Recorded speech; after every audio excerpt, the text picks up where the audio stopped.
Hey, Talkhouse Network listeners, I'm Jad Abumrad.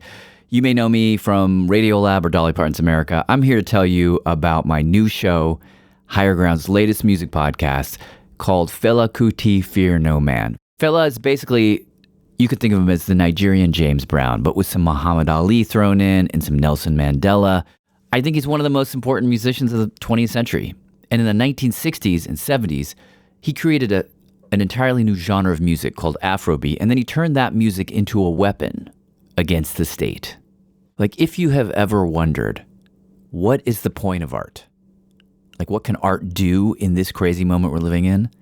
His life is a case study. Been working on this project for 3 years, talked to so many interesting people, Fela's family, Made, Seun, Femi Kuti, Yeni Kuti, historians, activists, luminaries like Ayo Edebiri, Brian Eno, David Byrne, Santigold, and yes, President Barack Obama. All right, so I would love to share an episode with you right now. It's all about Fela, how he became the musician he is, created Afrobeat, this musical language of resistance. I hope you like it. And if you do, you can find the rest of the episodes on Audible or wherever you get your podcasts. Thank you for checking it out. Audible Originals and Higher Ground Audio present Fela Kuti, Fear No Man, written and hosted by Jad Abumrad. In a world that is on fire, what do we do with art? Like, what can music do? Can it actually change things? Like, really change the world? Let's find out.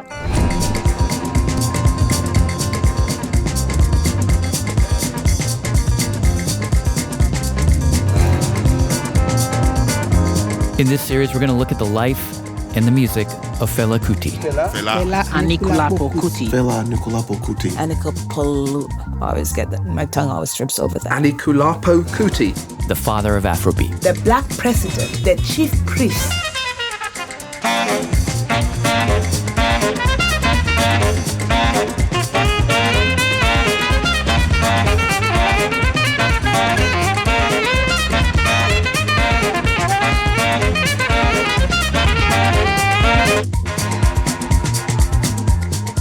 I'm going to argue that Fela is one of the most influential musicians of the 20th century.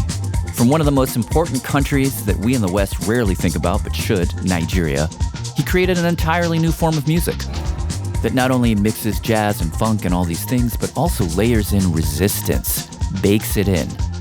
Fela answers those questions about music and art in ways that are beautiful and troubling and profound. And I'm not the only one who thinks this. Here's a quick list. Ayo Edebiri, actor, writer, someone I really respect. She's in The Bear, great show. On some red carpet somewhere, she was asked this question. A musician I have a cult-like fascination with. Her answer? Fela Kuti, who is a Nigerian legend. Is a very complicated man. Fela has to be the epicenter. And Questlove, one of the great musical minds of our time. I mean, Fela is the one figure whose story resonates with modern American hip-hop culture. The passion, the pain, Jay-Z, the strength, the need to get the message out there. Beyonce famously quoted Fela on one of her albums. Look, it's like, listen to it. Flea from the Red Hot Chili Peppers. It's the hardest shit you've ever heard in your life. He invited me out to the African Shrine, which was his club just outside Lagos. Then there is Paul McCartney, Sir Paul, the Beatle. He tells the story of seeing Fela play. And it was very intense. But when this music broke, I ended up just weeping. It looked like one of the most amazing musical moments of my life. Yeah, so this is Fela Kuti, Fela Kuti. And then there is Burna Boy, the first African musician to sell out a U.S. stadium. In a video, he shows off a tattoo of Fela's face on his left forearm, and also a Fela necklace around his neck. It's like my hero. It's like the best musician I ever knew. Just to pile on. Brian Eno, legendary record producer. When I heard Fela, he absolutely blew my mind. I thought, this is really the future of music. David Byrne. This is not just feel-good music. There's something about this. They're doing stuff I'd never heard before. And I thought, oh, this is really liberating. Even President Obama had some thoughts. Music like Fela's is able to not just get folks moving, get them on their feet, but it also makes them feel alive. Our very best art and our very best music stirs the soul. So how? How is he doing that exactly? To create that reaction in all those people? Unfortunately, we can't talk to him because he died in 1997 and he didn't leave a lot of tape behind. But for the last 3 years, we've been talking to the people who knew him. Either in old school style or in a new school style. Who fought with him, sang with him, took blows with him, and tried to change the world with him. The story they tell, I hope you'll agree, has everything to do with this moment, as we're all searching for, what do we do now? Am I going to hold it? No, I'll hold it. Oh, thank God, that can be free. Okay. I want to start this series with sort of a prologue by playing you some tape from an interview that we did with a man named Dele, where he told us about his encounter with Fela. Hello, my name is Dele Shosemi. Bami Dele is the full name. Bami Dele means you set foot on the motherland, where we come from. And Shosemi, your last name, does that have a meaning? It's a name given to those who always advocate peace. Shosemi, let there be peace. Listening back to that intro, I realized Dele's name basically contains his story. And his story, in a way, contains the story of Nigeria, with all the promise and tragedy built in. So fire on. We met Dele in a small studio space in London, where he lives and plays in a bunch of bands. He has a trio, quartet, quintet, orchestra. He's been called the ambassador of Afrobeat, that is, of the genre of music that Fela Kuti created. In fact, there were many times during our interview where Dele would sing a complete Fela song and do all the parts. The vocals, backing vocals. The horns. Where it is good. He would sing all the different saxes, the altos, the baritones, all the trumpet lines, the different guitar lines, the percussion, the shakers, all the things. Then he goes there, bing dong, ding dong, We'd called him up because we'd heard that he played keyboard in Fela's band in the late 70s and early 80s. We did not expect the story to go where it went. You were born in the UK, you just said. Yes, born here. And then we went back home. That's how I met Fela. So, yeah. He told me his parents were Nigerian, but his dad had gone to London to study economics. He was born as soon as they got to London. But then when he was 4, 1967, his dad decided to move them all back. What were the circumstances of your parents coming in Nigeria, we had just gained independence. 1960. In 1960. Sovereignty to a new nation, the new Nigeria. There was celebration, jubilation in the streets. 1960 October. Now in every town, every corner. This is the date we've been waiting to celebrate. Nigeria is free. It was like, yeah, we kicked the British out. Everybody be ready to play your part. We can rule ourselves. And so Dele's dad decides to move the family back to Nigeria because he was a believer. Yeah, we're going to build our own nation. He was going to put his economics degree to work to help build the country's banking sector. When my dad got his qualifications, there was already a job waiting for him, so he didn't even wait. So I went home with my dad in 1967. He was 4 at the time, and for the first time in his life, he was living not in a flat in the city, but out in the country, in the place where he was actually from. I hated it. No ice cream. There were goats that would walk into houses. I saw lizards and I was like, baby crocodiles? No way. What's going on? But I'm going to jump ahead a little bit. It was also in Nigeria where he met Fela. I was in high school. Every morning before the assembly, we used to jam on the piano. Lean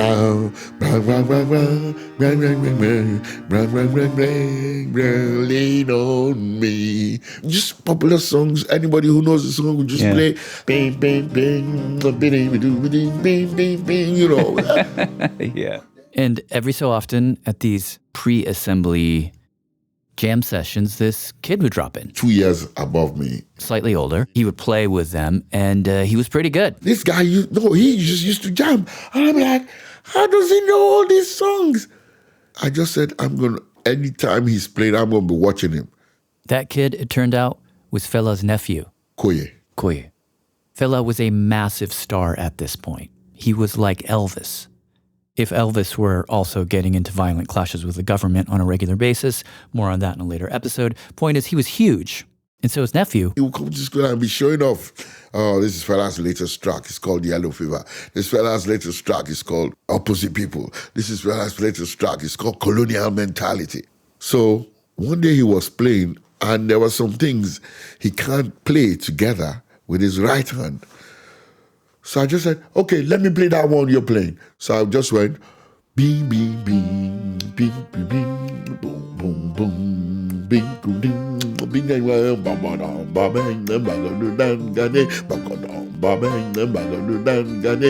Fela's nephew would play one line, he would play the other. And he says they both loved how the riffs would sort of snake in and out of each other, a Fela trademark. And how when they were playing, their fingers would almost overlap. The symmetry of those two together, then you could feel the tapestry of the two patterns.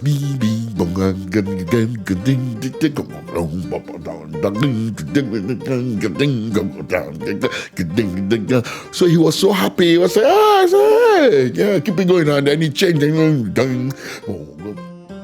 Long story short, Dele and this older kid, Koye, his piano buddy. A great friendship, camaraderie evolved, After meeting him, he'll leave school and he'll be going for piano lessons. And I'll go with him. Just to watch. Because my mom will not pay for piano lessons. This goes on for many years. One day, Koye introduces Dele to his cousin, Femi, Fela's son. They become tight. And several years into their friendship, Femi says to Dele, hey, I'm going to go see my dad. You want to come? Want to come with me? Fela? Yes, please. And then we went, and then he introduced me. This is not my friend I told you about. And he looked at me like, how's your mom coping? How is your mom coping? How are you all coping? That meeting would change Dele's life in profound ways.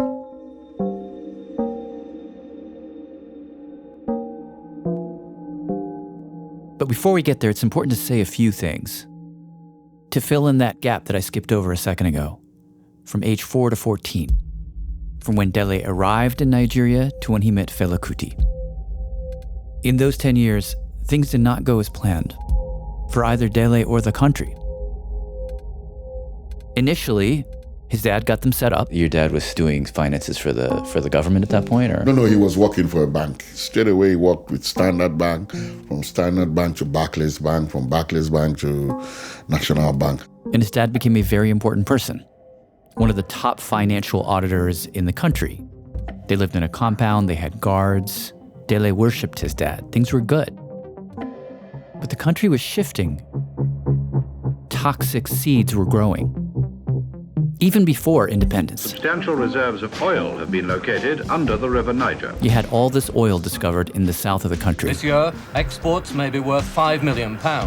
In 10 years' time, perhaps 50 million. So the British forced a deal on the new Nigerian government. They said, just because we're leaving doesn't mean you get to use our stuff. If you're going to pull all this new oil out of the ground, you're going to need our equipment. And if you're going to use our equipment, you have to sign a bunch of deals with British companies. In that way, colonialism really didn't end. It just changed clothes.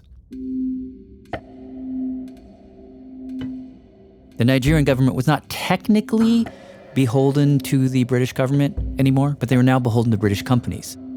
And eventually German companies and Dutch companies and American companies. Those companies would continue to extract resources, and a very small group of Nigerian political elite would make a lot of money in exchange. In the middle of this shift, Dele's dad is working at a bank, doing financial auditing, trying to keep the books straight. That was his job. He was one of the fraud auditors. And in 1974-5, he discovers there's a whole lot of money missing from the bank. He had made his findings, and he was about to release a big scandal, and they tried to shut him up. Who's trying to shut him up, and why? A syndicate of people who had ruined the bank, defrauded the bank. Dele says his dad was about to file a report, about to name names. He's still not sure who exactly was going to be named, but he suspects they were pretty high up. At the time, he wasn't aware of any of this. He was 12, and he remembers one day, some very well-dressed men came to the door. They came to the house. When your dad comes back, tell him this is his new car. They gave us keys. These men brought a car? And we were like, ooh. And then the next thing they come, another visit. This time they hand his dad a briefcase. And he said, look, whatever's in it is yours. And then he's throwing the keys back at her and said, get out of my house, take your briefcase, take everything, and get out of my house. We're children. We don't know what's going on. Yeah. Luckily, he told us, I've just been told to shut up about my work. I spent all these sleepless nights, and I've been told I should not report what I found. Can you imagine? So the car was a bribe. He explained that to you? Yeah, of course. He called all of us. It was like, you see, in life, sometimes you get to the crossroads, you got to make a stance. Without a good name, you're nothing. At this point in Nigeria, 1975, the initial civilian government was long gone. There had been several coups. The military government that was in power was actively disappearing people, killing journalists with mail bombs, hanging environmental protesters who protested against the oil companies. This would all come out years later in public hearings. At the time, Dele's dad had fortified the walls of their house and put bars on the windows. It would all come to a head on the night of September 11th, 1975. This is about 4 years before he would meet Fela. My dad, he was supposed to submit a report the next day. We went to bed. They came that night, about 40 of them. Wow. They got in. They started assaulting the building around midnight. This gang of 40, they first overwhelmed the security guards. And then they started pounding on the doors and windows. With sledgehammers. That's the only way they could get him. Wow. Neighbors called for the police. Police said, we ran out of fuel. They said they ran out of fuel? Yeah, one of the police stations that they called and blah, blah, blah, blah. We couldn't get anybody to rescue. So you're on your own? Yeah. My dad told us to separate into different rooms. He says he ran to the back of his house to his room and hid in a closet. He could hear the muffled sounds of screaming and fighting getting closer and closer. And then the door of the room where I was in, I was thinking to myself, oh my God, this door is now going to cave in. Oh my God. The door was just about to cave in. And I was like, I'm not going to go down without. I was saying to myself, what do? Do I punch? Do I kick? Do I just grab onto one and bite? I was calculating, that speed of thought. And then suddenly we just hear, and we had people running. We just had, I was like, the door stopped moving. And I was like, oh my God. Our security guard had run into town. He had gone into city center to gather his friends. There were about 100 of them marching from the village. So they got to our house just as our own door was caving in. They've gone, thank God. Then I heard the guard shouting our names to make sure we were all right, calling our names. I said, I'm in my room. And then I opened the door. I just saw a body on the floor in red. My dad had pajamas, pajamas matching top and bottom. It was soaked in blood. Oh my God. Multiple stab wounds. There was a massive pickaxe entry into his head. Jesus. Damn.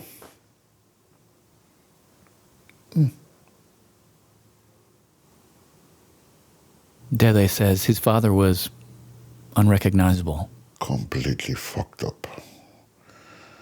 My mom was distraught. Then the burial. Because we couldn't bury him immediately, we had to wait. It took a week. And because it was multiple perforations all over his body, the stench, oh Lord. I was like, why do we have to lie him instead? And my mom said, it's good. Let people see what they did to my darling, Oh my God.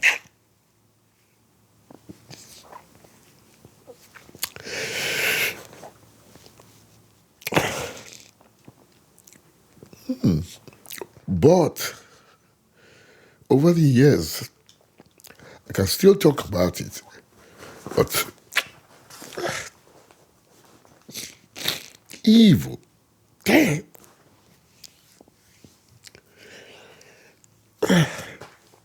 So yeah. God damn.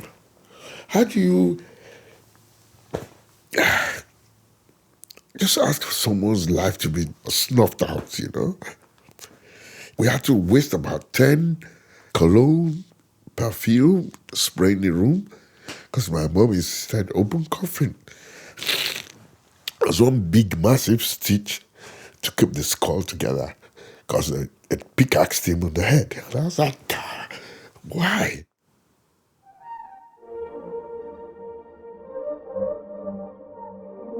Imagine you are 12 and you see that. How do you process that? I have a 13-year-old kid. I don't even know how you answer that question, but making matters worse for Dele, he was told, don't process it.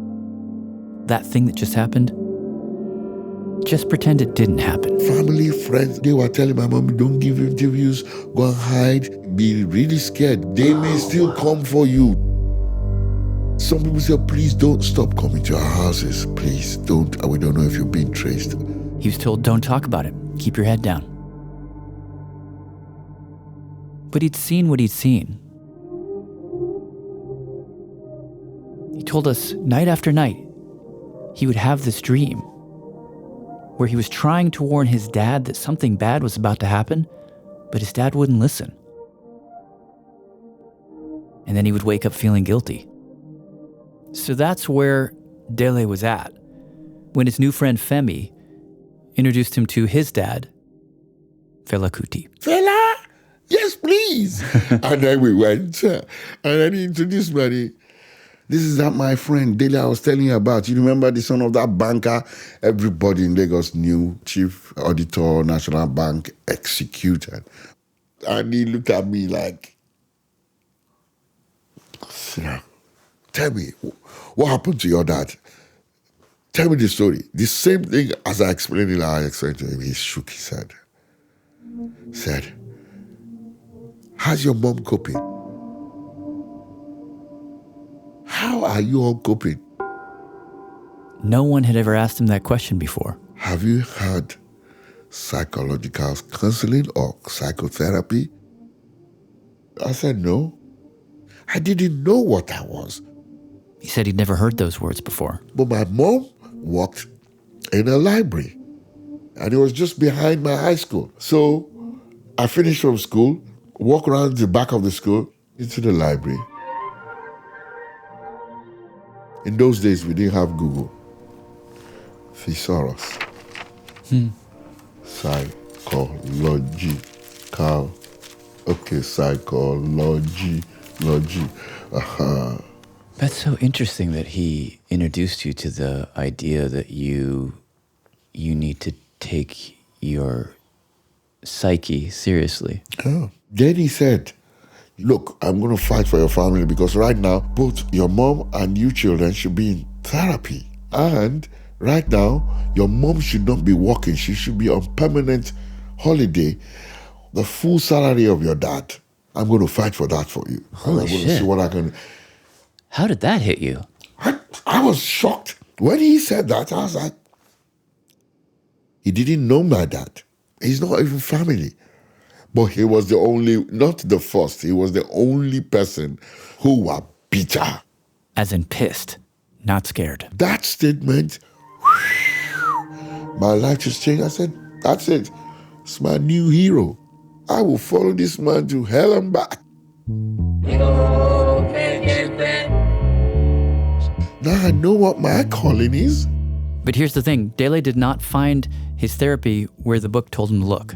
Instead, he started methodically learning all of Fela's music. All his back catalog started teaching myself. As a teenager, I was 14, going on 15. He says he would hit up anybody who had a Fela record, borrow it, and then he would study the piano part, the rhythm piano, 50, 60 songs. By the time he was 17, he started hanging around the Shrine, Fela's club, and watching Fela rehearse. One day I walked up to him and I was like, Fela, can I play this song? I've learned it. He was like, you sure? Yeah, and I want to take a solo. You sure? Go ahead. I got on stage. He counts me in.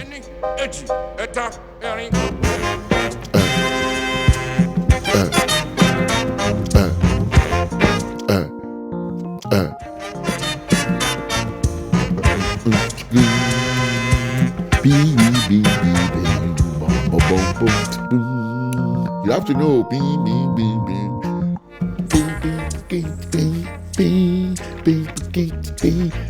That's when I come in.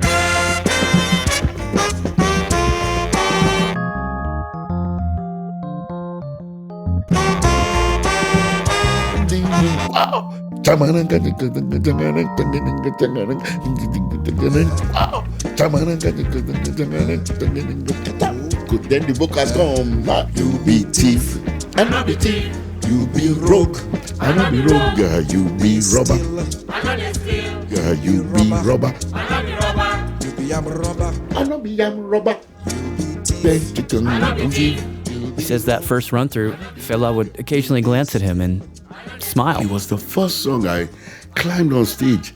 It's a big deal for me. Authority still. Okay, so pretty soon he had joined Fela's band, Egypt 80, as a rhythm pianist, which meant, there are 20, 25 people on stage. You have the horn section, the bass, the drums, percussionists, guitarists, multiple guitarists. And way over on the left side of the stage was him, sitting at a Rhodes piano. There are videos on YouTube where you can see these fleeting glimpses of him. He looks like a baby, scrawny Adam's apple. And there would be nights, he says, where they would play a song like Authority Stealing. And it would go on for well over an hour. Just that song, which meant after the opening, dun, dun, dun, dun, dun, dun, dun, after that, Dele would settle into one riff that he would just have to keep playing.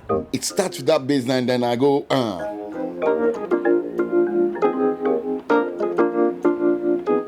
This one.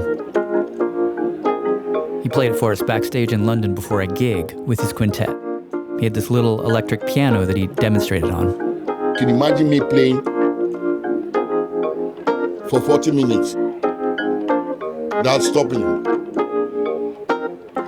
Fela took repetition to an extreme.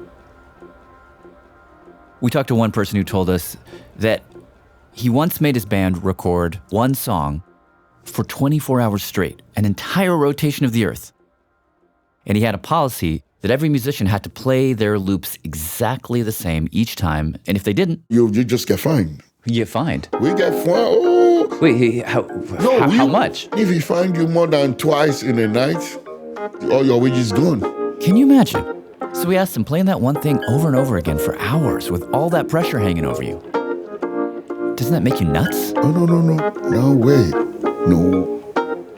He said, actually, it was the exact opposite. That repetitive thing, it just keeps me, take another breath.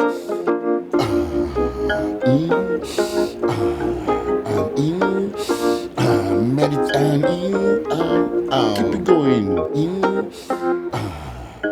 matter what. Just like the heart, pumping up every minute, every second. Because the kick of the drums.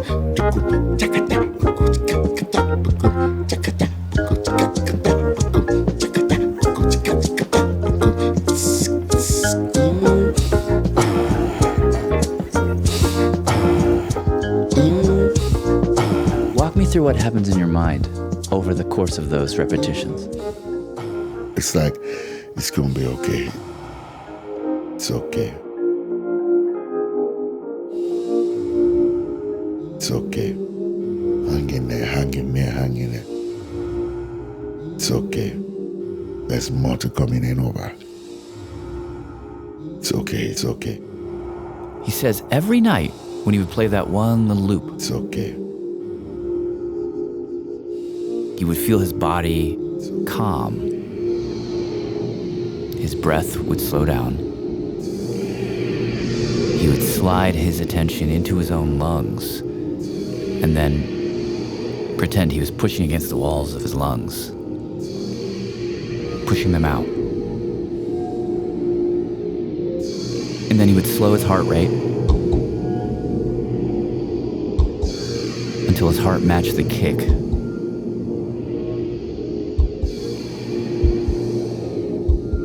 And after about 20 minutes of that, he would then drift back to the surface.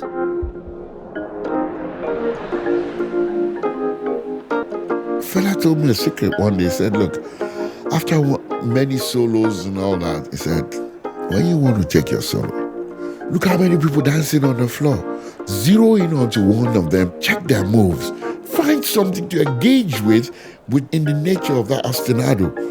It could be a little boy. If I just zero in on him and he zeroes in, I'm like, and then he's looking at me like, oh, okay. In the interview, he sort of mimed what would happen. He would wink at the boy would wink back. You're sort of like locking eyes and doing movements together. He would move his head to the left, the boy would do it. Then to the right, left, right. Someone I would like to be friends with. Pretty soon they were basically dance partners at a distance. Oh, okay. And I'd be like,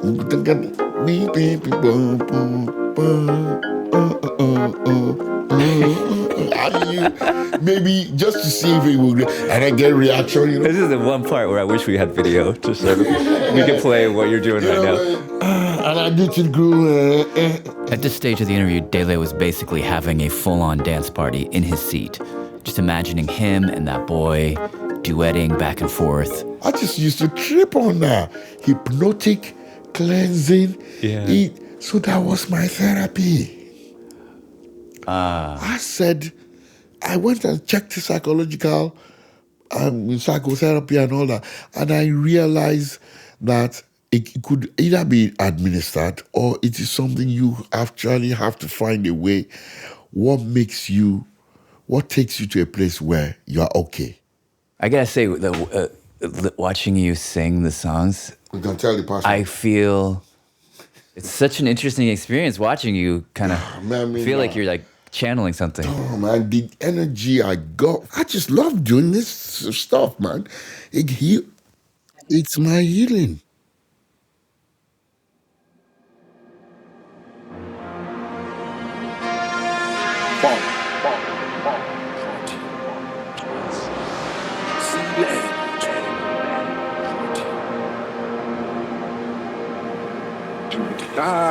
Odi morong koto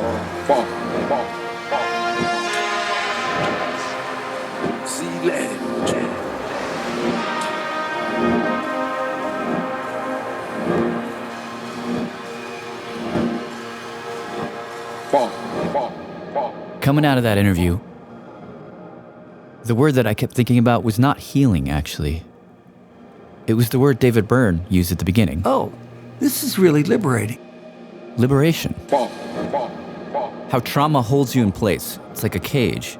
But Fela gave Dele the opportunity to step out of that cage and be free. At least for as long as he was playing that riff.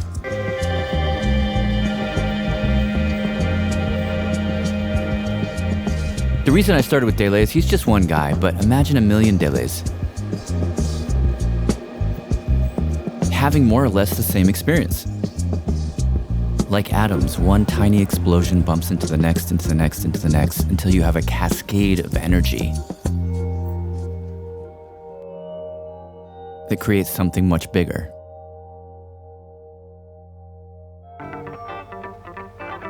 In this series, we'll show you how Fela did that, not just for Dele, but for the entire country of Nigeria and the world. It's amazing. It's amazing. Fela was a genius. Someone's got to speak the truth. And he was a musical genius. He didn't just speak the truth, he sang the truth. Some say he's the greatest musician in Africa. Others that he's a prophet. Some of that music was prophetic. Became a tyrant. People who are still hero worshipping him, I feel sorry for them. He's a very complicated man. And we'll get into all that. We'll tell you about his life. Can't tell you how many times the police, army, park in front of our house. Through the prism of his family, kids. Surround it and riddle the house with bullets. Then they go away. I said, why would you do that? We'll hear from the people who radicalized him. You can use your music to uplift people. I saw the light. And the people radicalized by him. We'll depose a king, ignite a youth movement. Two, actually, 50 years apart. They're shooting us! They're shooting us! The music was like inside of me. It was all around. It was just like, being hypnotized. Drop into a 24-hour party. We'll travel to Lagos, Paris, London, dive into hidden archives to find out what does rebellion look like, sound like, when the weapon is not guns. Fela said music is the weapon. Music is the weapon. Music is the weapon. But music. Weapon of the future.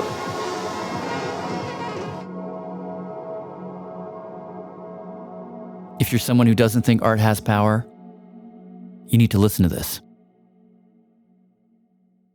This is Fela Kuti, Fear No Man. I'm Jad Abumrad. Let's go.